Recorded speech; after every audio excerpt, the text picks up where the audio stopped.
Seperti video yang saya posting 2 hari yang lalu, Java Katana lahir dengan penuh keterbatasan. Keterbatasan untuk melihat tutorial di YouTube. Keterbatasan siapa orang yang bisa ditanyain ini dan itu. Keterbatasan untuk tahu di mana beli kulit pari, di mana beli tali, kayunya gimana, tanduk kerbau dapat dari mana, dan juga hal lainnya seputar ilmu dan bahan produksi.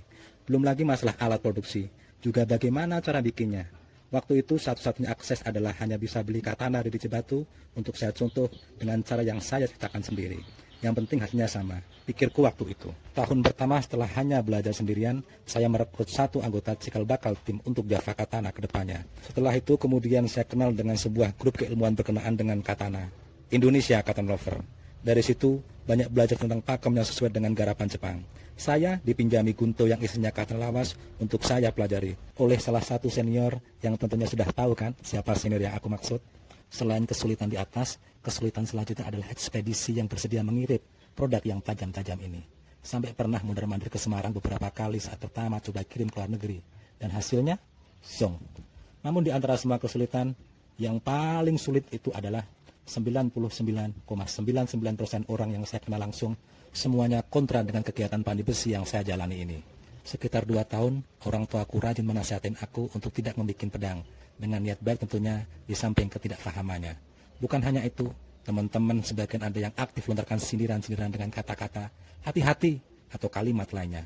Bahkan pandai besi setempat juga ikut nasihatin buat membuat alat pertanian saja. Gak ketinggalan, pihak keamanan setempat pernah sampai tengah malam memeriksa workshop saya. Pernah juga diperbincangkan dalam rapat di pemerintah setempat. Tentunya tetangga dan lingkungan ikut ambil bagian dari tema kontra ini. Hehe. Pelan-pelan saya luruskan benang kusut tersebut. Saya aktif kampanyekan bahwa yang saya bikin adalah benda seni. Saya mulai aktif ikut pameran ke sana kemari. Sampai akhirnya karya Java Katana menjadi produk unggulan kabupaten waktu itu. Akrab dengan orang pada dinas terkait, bikin kesibukanku pun hanya produksi, namun juga sosialisasi. Salah satu penguat saya waktu itu adalah saya pengen sekali membuka lapangan kerja seluas-luasnya.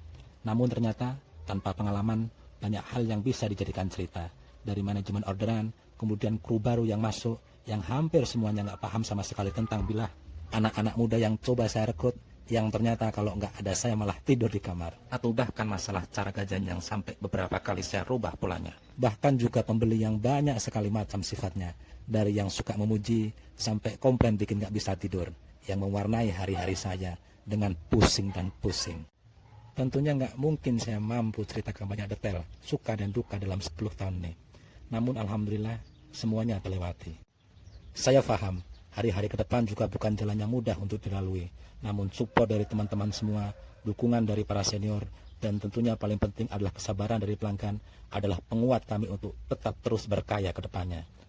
Yang terakhir adalah ucapan terima kasih tak terhingga untuk semuanya.